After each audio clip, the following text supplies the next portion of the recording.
Golkarpedian, 100 hari pemerintahan Prabowo Gibran dan tingkat kepuasan publik melambung tinggi. Tapi apa yang membuat masyarakat begitu puas? Apakah benar program-program yang dijalankan telah menyentuh langsung kehidupan rakyat kecil? Mari kita kupas tuntas. Survei terbaru menunjukkan angka mencengangkan. Litbang Kompas mencatat 80,9% masyarakat puas dengan kinerja Prabowo Gibran. Sementara indikator politik Indonesia mencapai angka 79,3%.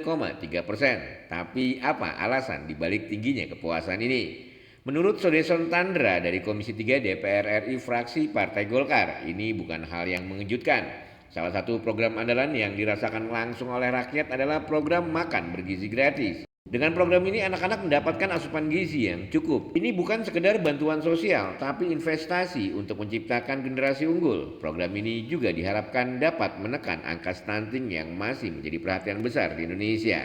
Tidak hanya memberi makanan bergizi, program ini juga membuka peluang kerja bagi masyarakat. Dapur-dapur umum didirikan, melibatkan banyak tenaga kerja, terutama ibu-ibu rumah tangga. Artinya bukan hanya anak-anak yang terbantu, tapi juga perekonomian lokal yang ikut bergerak. Tidak hanya itu, pemerintah juga bergerak cepat di sektor energi. Target produksi minyak 900 ribu barel per hari bukan sekedar angka, tapi strategi nyata untuk mengurangi impor BBM dan menghemat devisa negara. Jika produksi minyak dalam negeri meningkat, kita tidak perlu lagi terlalu bergantung pada impor BBM. Penghematan ini bisa dialokasikan untuk pembangunan sektor lain seperti pendidikan, kesehatan, dan infrastruktur. Ini adalah langkah strategis untuk memperkuat ketahanan energi Indonesia.